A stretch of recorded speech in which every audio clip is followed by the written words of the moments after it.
네, 오늘 이번 주는 제가 칼빈 기독교 강요를 한 주 쉬고 가상칠언에 대해서 성경 말씀 준비해 봤습니다. 다음 주가 부활주일이라는 뜻은 이번 주가 고난주일이라는 뜻이죠. 물론 예수님께서 매해마다 고난을 당하시는 것은 아니시고 지금부터 약 2000년 전에 십자가에 죽으시기 바로 그 전 그때만 고난을 받으시고 지금은 예수님의 고난은 끝이 났죠. 예수님의 제사도 단 한 번의 제사로 끝이 났습니다. 그런 면에서 우리가 매주가 부활주일이고 또 주님의 지금 세상을 다스리시는 그 왕권을 우리가 기억하는 것이죠. 하지만은 우리가 매년 부활주일을 이렇게 기억하면서 그 역사적으로 일어났던 그 사건을 기억하는 것도 의미가 있기 때문에 교회들이 부활주일을 기념하는 것으로 믿습니다. 그래서 같은 의미로 고난주간을 기억하는 그 고난주간을 기억하는 교회가 많이 있는 줄로 생각합니다. 그래서 이번 주 성경 공부는 예수님께서 십자가에서 하신 말씀들이 성경에 이제 기록되어 있는 것을 함께 공부해 보려고 합니다. 그것을 가상칠언이라고 우리가 부르죠. 그 뜻은 십자가상에서 말씀하신 7개의 문장이라고 할 수 있습니다. 첫 번째는 누가복음 23장 34절에 기록되어 있는 아버지여 저희를 사하여 주옵소서 자기의 하는 것을 알지 못합니다 라는 기도입니다. 예수님께서 십자가상에서 하신 첫 번째 말씀이 기록된 것이 바로 원수들을 위한 기도다.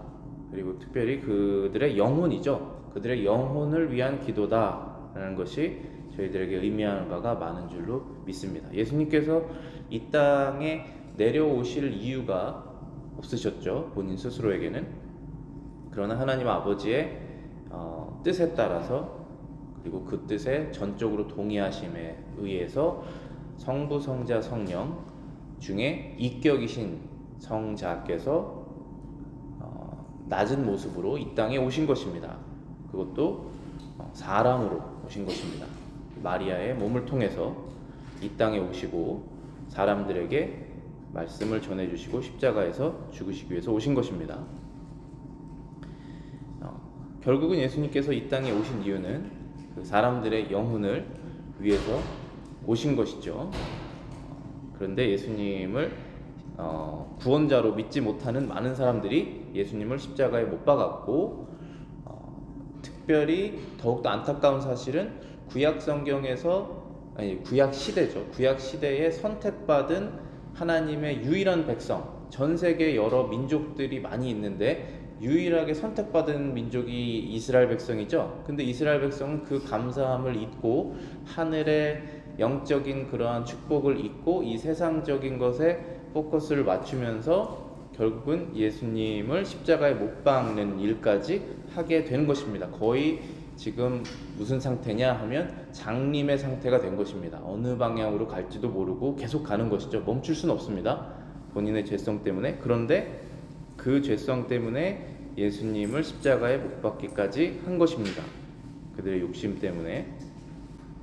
그럼에도 불구하고 예수님께서는 하나님 아버지께 이렇게 기도하십니다. 저희의 죄를 사하여 주옵소서. 저희를 사하여 주옵소서. 자기의 하는 것을 알지 못합니다. 예수님께서 마태복음 6장 44절 45절에 이렇게 말씀하십니다. 나는 너희에게 이르노니 너희 원수를 사랑하며 너희를 핍박하는 자를 위하여 기도하라. 이같이 한즉 하늘에 계신 너희 아버지의 아들이 되리니 이는 하나님이 그 해를 악인과 선인에게 비추게 하시며 비를 의로운 자와 불의한 자에게 내리우심이니라. 너희 원수를 사랑하며 너희를 핍박하는 자를 위하여 기도하라. 여러분들 이렇게 해보신 적 있으신가요? 원수가 세상에 살면서 그래도 여러분들을 이유 없이 미워하시는 분들이 가끔 나올 수 있잖아요. 물론 우리는 이제 손이 부딪혀야지 소리가 난다고 전적으로 100% 우리가 피해자인 경우는 드물긴 합니다. 그러나 존재하죠. 그러한 상황이 존재하고 정말로 100% 피해자인 경우도 발생하게 됩니다. 그러면 그게 원수가 되는 것이죠. 이유 없이 우리를 미워하는 경우입니다. 그때 나를 핍박하는 사람을 내가 과연 사랑하고 기도할 수 있는가 했을 때 사람과 사람 사이에서는 이런 일이 일어날 수 없습니다. 원래는. 그래서 구약 성경에 그 하나님께서 주신 룰이 누가 너의 오른쪽 눈을 다치게 했으면 오른쪽 눈 하나만 다치게 해라 라고 하는 것이 룰이에요. 그게 fairness죠. 왜냐하면 사람 화가 나서 두 쪽 다 못 쓰게 만들게 하거든요. 그게 사람의 악함입니다. 그러나 신약 성경에서는 예수님께서 그 범위를 하나님께서 말씀하신 그 법의 범위를 더 깊게, 더 넓게, 더 자비롭게 펼쳐주시죠. 그러면서 원수를 사랑해라 라고 말씀하십니다. 그를 용서해라, 그를 기도해라, 그를 위해서. 여기에서 우리가 기억해야 되는 것은 우리를 핍박하는 우리가 특별히 그리스도인이어서 예수 그리스도의 말씀대로 살아보려고 하는 그러한 성향 때문에, 삶의 변화 때문에 핍박을 당하는 경우에 라는 게 더 맞겠죠. 그럴 때 핍박을 당했을 때 그를 사랑하고 그를 위해서 기도해야 된다라는 것을 우리가 깨닫게 됩니다. 그런데 이것을 우리가 할 수 있는 이유는, 해야만 하는 이유는 예수님께서 그렇게 하셨기 때문에 하는 것입니다. 우리는 예수님의 종이기 때문에. 그분은 우리의 주인이시죠. 그리고 할 수 있는 이유는 사실 저와 여러분도 할 수 없습니다. 능력으로는. 그러나 우리 안에 성령님께서 우리를 깨우치시고 마음을 변화시켜 주셔서 우리의 마음속에 있는 독이 빠져나가고 그리스도께서 우리를 위해서 죽으신 것을 기억하며 할 수 있게 됩니다. 이것은 말씀의 능력이에요. 이것은 의지, 여러분의 의지, 아무리 강한 의지가 있으시고 희생정신이 있으셔도 그리스도 밖에서는 할 수 없습니다. 그리스도인이 되셨어도 그리스도의 능력으로 하지 않으면 할 수 없습니다. 근데 예수님께서 말씀하신 대로 모범을 보이신 것이죠. 결국 우리는 하나님께서 말씀하시는 대로 믿고 그리고 그대로 말을 하고 말한 대로 행동하는 것입니다. 그것이 하나님께서 우리에게 원하시는 것이죠. 할 수 없으면 할 수 있게 해달라고 하는 것이 기도입니다. 그리고 무엇을 해야 되는지를 모르시기 때문에 성경을 읽으시는 거예요. 성경을 읽는 것은 내가 지금 무엇을 해야 되는구나 라는 깨닫는 것이고, 기도는 그렇게 할 수 없기 때문에 할 마음을 달라고 기도하는 것입니다. 예수님께서는 그 두 가지가 완벽하신 것이잖아요. 말씀이 완전하시고 부족한 지식이 없으시죠. 그리고 성령도 완전하시고 부족한 마음도 없으신 것이죠. 그래서 항상 하실 수 있었다는 것입니다. 그래서 우리가 예수님을 우리의 주인으로 모시는 것이죠. 그분이 하실 수 있기 때문에. 여기 마태복음 6장 46절부터 48절입니다. 너희가 너희를 사랑하는 자를 사랑하면 무슨 상이 있으리요? 세리도 이같이 아니하느냐? 또 너희가 너희 형제에게만 무난하면 남보다 더하는 것이 무엇이냐? 이방인들도 이같이 아니하느냐? 그러므로 하늘에 계신 너희 아버지의 온전하심과 같이 너희도 온전하라. 나를 사랑하는 사람을 사랑하지 않으면 그것보다 악한 게 없겠죠. 그래서 예수님께서 자기의 가족들을 돌보지 않으면 그것은 이방인보다 더 악한 것이다, 이런 말씀하십니다. 가족은 우리를 사랑하니까 일반적으로. 그런데 그것은 너무나 당연한 것이고, 세리들도 이같이 한다라는 것은 이제 그리스도 밖에 있는 구원받지 않은 사람을 이제 대표적으로 얘기하는 것이죠. 세금 걷는 사람만 그 직업상 얘기하는 것이 아니라 거듭나지 않은 사람도 그렇게 한다.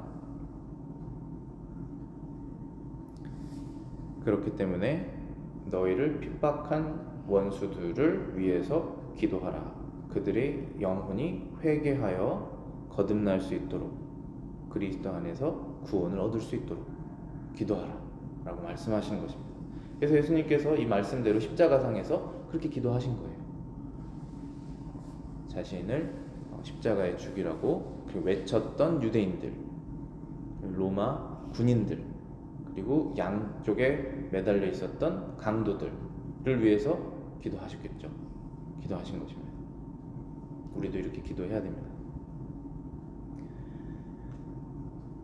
두 번째, 예수님께서 십자가에서 하신 말씀이 기록된 것은 내가 진실로 내게 이르노니 오늘 내가 나와 함께 낙원에 있으리라. 예수님께서 회개한 강도에게 약속하신 말씀이시죠. 본래는 이 두 강도가 예수님을 함께 비난했습니다. 여기 기록된 것을 제가 읽어보겠습니다. 마태복음 27장 43절부터 44절입니다. 저가 하나님을 신뢰하니 하나님이 저를 기뻐하시면 이제 구원하실지라 제 말이 나는 하나님의 아들이라 하였도다 하며 함께 십자가에 못 박힌 강도들도 이와 같이 욕하더라. 지금 신성모독을 하고 있는 것이죠. 한마디로 이겁니다. 저가 하나님을 신뢰하니 하나님이 저를 기뻐하시면 이제 구원하실지라. 지금 이 유대인들이 지금 예수님 십자가에 못 박히신 예수님에게 하는 말이에요. 이게 얼마나 악한 말인지 한번 곰곰이 생각해 보십시오. 저가 하나님을 신뢰하니 하나님이 저를 기뻐하면 구원할 것이다. 그럼 십자가에서 기적을 통해서 내려올 것이다 라고 말씀하시는 거예요. 지금 얘기하는 거죠, 사람들이. 얼마나 많은 그 세상 사람들이 그리스도인들에게 이 얘기를 하는지 여러분들 가만히 생각해 보세요. 하나님이 계시고 그리고 그가 하나님을 신뢰한다면 구원받아야 된다. 아니면 반대로 여러분들 한번 스스로에게 한번 생각해 보세요. 여러분들이 스스로에게 이러한 잣대를 지금 대시는지 아니면은 여러분들을 하나님의 품으로 더 이끌으려고 하는 사람들에게 이 잣대를 대하고 계시는지 한번 생각해 보셔야 돼요.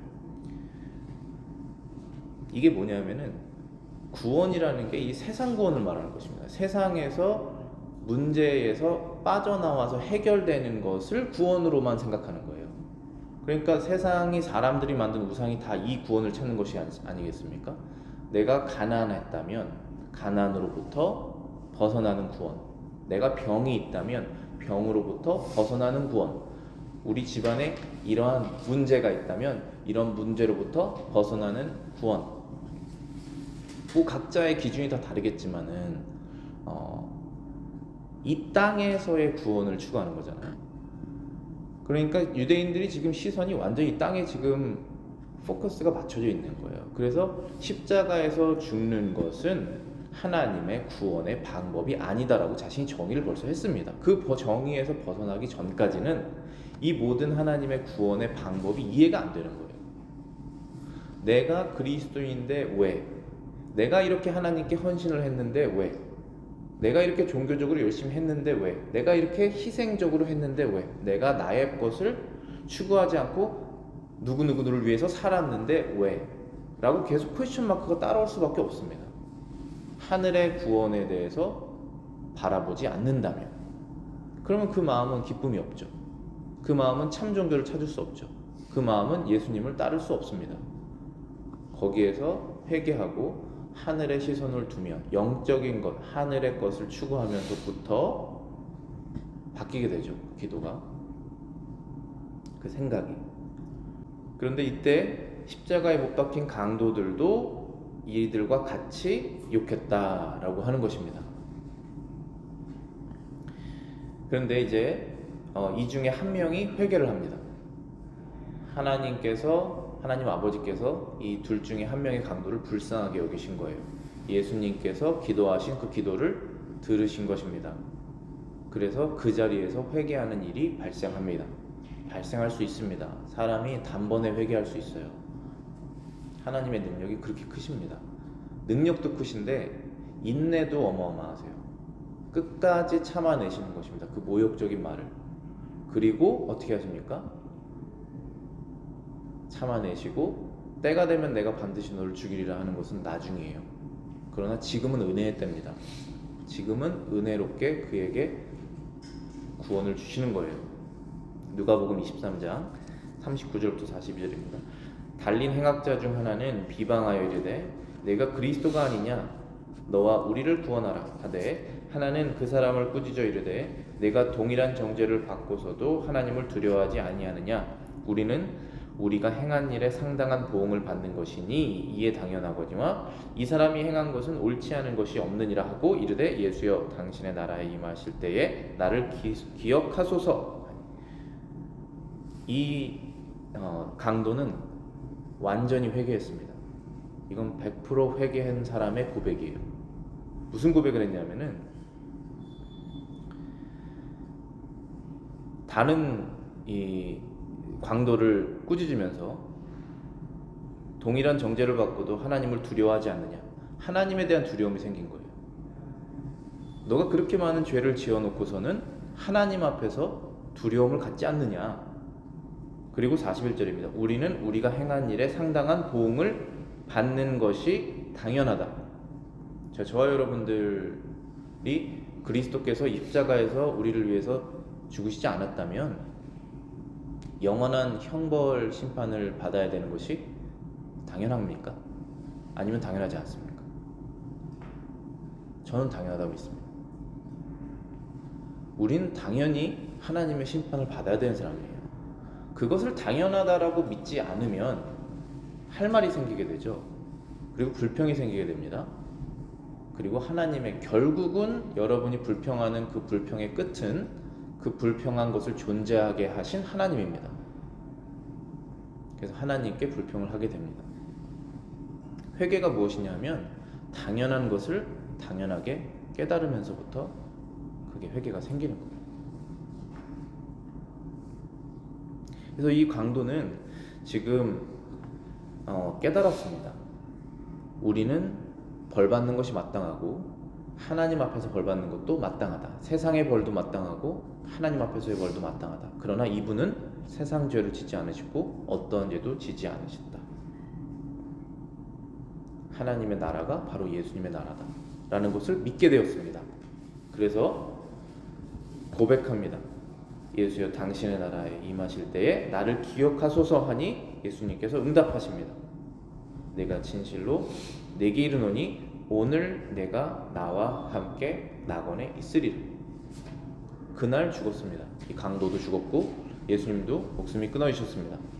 그리고 이 강도의 영혼은 바로 낙원으로 가게 되었습니다. 세 번째 예수님께서 하신 말씀은 여자여 보소서 아들이니이다 보라 내 어머니라 라고 말씀하시는 내용입니다. 요한복음 19장 26절부터 27절에 기록되어 있죠. 그리고 이 말씀은 예수님께서 이제 이 땅에서 사역이 이제 다 끝나고 죽으시고 부활하신 다음에 이제 곧 하늘로 또 올라가시지 않습니까? 그래서 그 어머니인 마리아를 돌보아달라고 하는 부탁을 하는 것입니다. 요한에게 부탁을 하죠. 이것을 통해서 우리가 무엇을 볼 수 있냐면은 율법의 요구를 완벽하게 완성하셨다. 그 뜻은 말씀하신 대로 내 부모를 공경하라, 내 이웃을 내 자신과 같이 사랑하라 하신 이 말씀, 내 부모를 공경하라는 것이죠. 그리고 나 이외에 다른 모든 사람을 사랑하는 것이죠. 예수님께서 십자가상에서 사역을 마치시고 하늘로 올라가셨을 때 남아있는 이 마리아, 누군가는 보살펴야 되는 이 마리아를 자신의 사랑하는 제자인 요한에게 부탁했다는 것입니다. 예수님께서 영적인 것을 추구한다고 해서 이 땅에 있는 의무들을 소홀히 하지 않으셨다는 것입니다. 완벽하게 다 하나님께서 원하시는 기준에 합당하게 완성하셨습니다. 율법을 이뤄내셨습니다. 그런 모습을 보여주고 계시는 거다라고 저희가 해석할 수 있습니다. 그 다음 네 번째는 엘리 엘리 라마 사박다니 나의 하나님 어찌하여 나를 버리셨습니까? 마태복음 27장 46절입니다. 엘리 엘리 라마 사박다니 나의 하나님 어찌하여 나를 버리셨습니까? 예수님께서 하나님 아버지의 뜻과 같이 일치하셔서 스스로 자발적으로 십자가를 지셨는데 마치 하나님의 뜻과 반대되는 것을 말하는 것처럼 들렸거든요. 근데 사실 그렇지 않죠. 하나님과 단절되는 것이 얼마나 슬픈지를 깨달으면서부터 알게 된다라고 말할 수 있습니다. 그러니까 우리는 예를 들어서 어린 아이가 어떠한 죄를 졌습니다. 부모의 명령에 그 명령을 따르지 않았어요. 그러면은 이제 혼나게 되겠죠. 그때 그 맴매가 아파서 슬플 수 있습니다. 그런데 동시에 어떤 슬픔이 있냐면은 나를 사랑하는 부모에게 내가 지금 미워하는 존재처럼 느껴지는, 그 같이 이렇게 감정적으로 영적으로 하나였던, 붙어 있었던 그 감정이 떨어지면서 그 슬픔이 찾아오거든요. 그거를 다시 회복해야 돼요.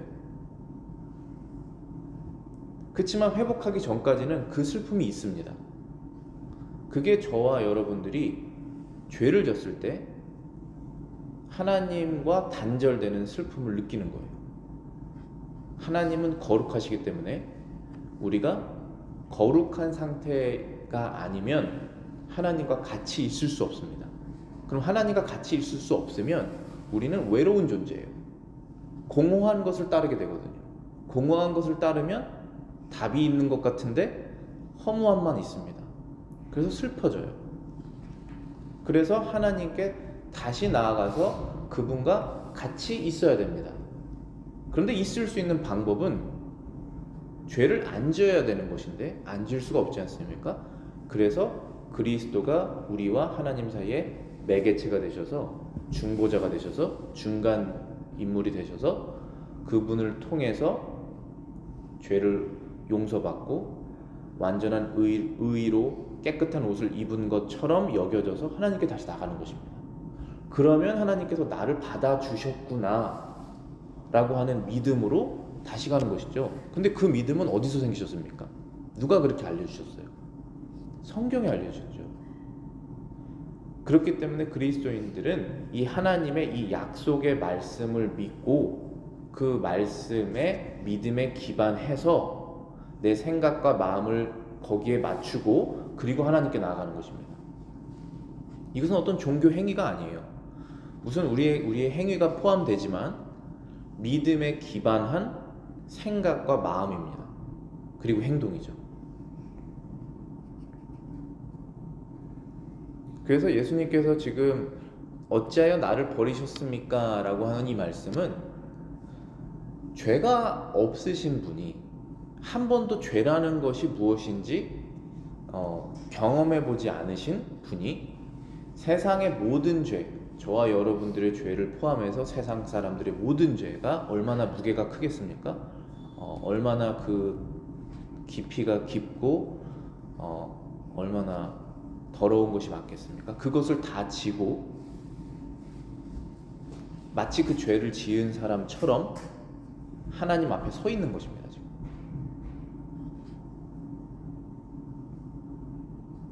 그 하나님과의 간격, 이 간극, 거리감으로 슬픈 거예요.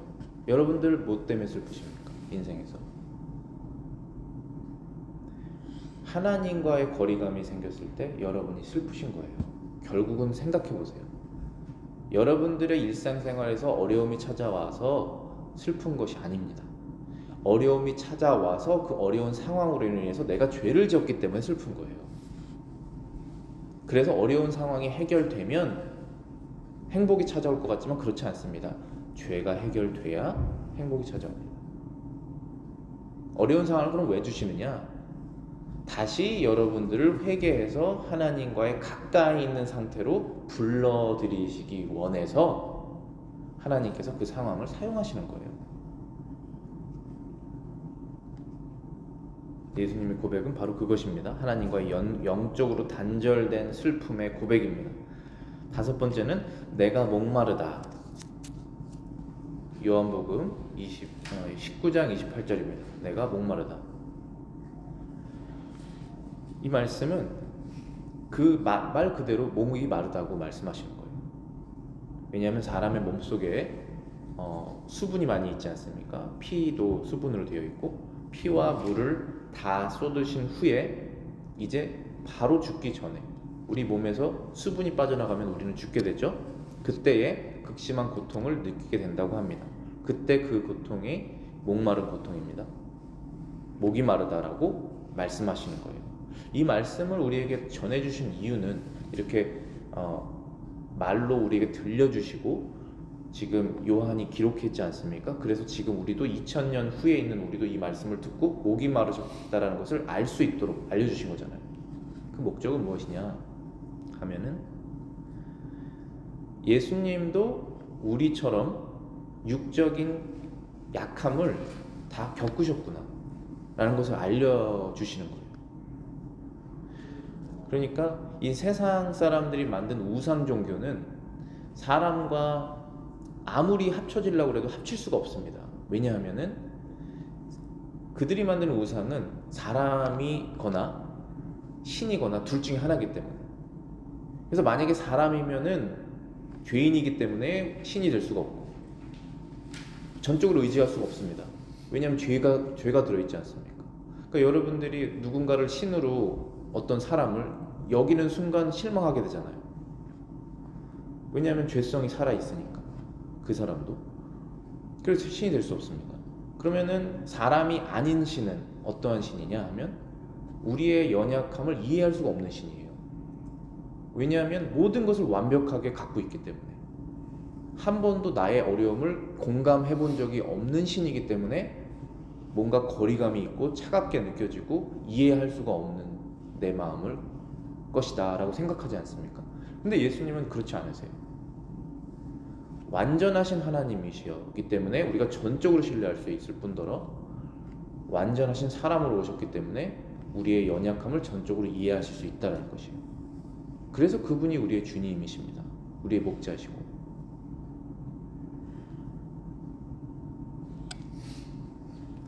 히브리서 4장 15절 16절입니다. 우리에게 있는 대제사장은 우리의 연약함을 체휼하지 아니하시는 자가 아니요 모든 일에 우리와 한결같이 시험을 받은 자로 돼 죄는 없으시니라.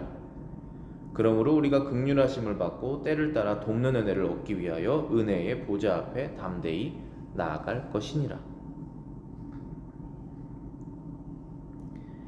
우리의 대제사장, 하이프리스트죠. 1년에 한 명, 그 대제사장, 유대인들의 제사장들이 많은데 그 중에 대표인 대제사장이 한 명 있지 않습니까? 순번을 돌아가면서 그 대제사장이 예수님이시다라고 말씀하시는 거예요. 근데 그분은 우리의 연약함을 긍휼히 여기시지 않는 분이 아니다. 부정이 2번 나왔죠. 우리의 연약함을 긍휼하게 여기시는 분이시다. 한결같이 시험을 받되 죄는 없습니다. 하나님께서는 우리에게 긍휼을 베푸시는데 예수님께서 우리에게 긍휼을 베푸실 때 우리를 긍휼하게 여기시기 때문에 우리가 그것을 감사하게 여겨야 됩니다. 우리를 긍휼하게 여기시기 때문에 그 은혜를 역이용해서 피해 다니면 안 돼요.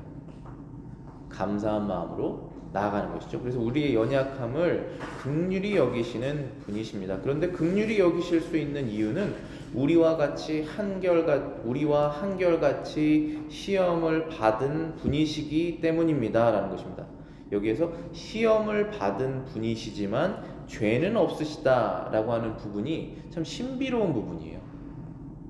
왜냐하면 저와 여러분들은 어떤 죄에 빠질 수 있는 시험의 상황이 우리에게 다가왔을 때 그 죄에 넘어지기가 쉽거든요. 그리고 실제로 행동으로 넘어지지 않아도 마음속으로 이미 죄로 지어서 넘어지지 않습니까?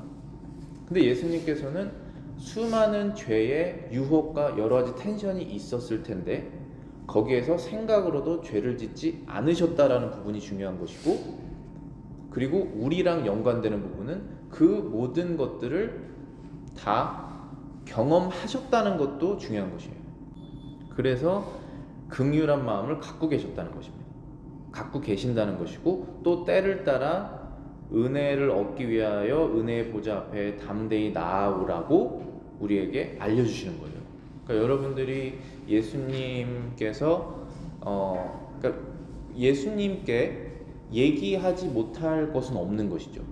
그러니까 지금 다 여자 성도분만 계시지만은 원래는 아이는 부모에게 모든 것을 다 말을 하고 부모는 아이에게 모든 것을 다 말할 수는 없겠지만 일정 부분 정보가 제한이 되잖아요.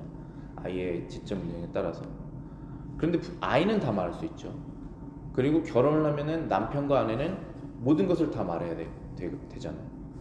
그런 관계가 그리스도 안에서 일어나는 것인데 우리가 그리스도의 영적인 신부지 않습니까? 그래서 우리는 브라이드고 그분은 신랑인 상태에서 우리의 모든 것을 그분에게 말씀을 드려야 된다는 것이죠.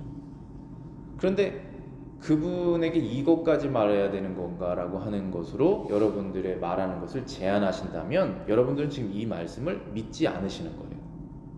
이 말씀은 무엇이냐면 히브리서 4장 15장 16절은 그분은 나를 긍휼하게 여기시고 나의 고통을 아신다. 이 두 가지입니다. 그래서 나아가라는 것입니다.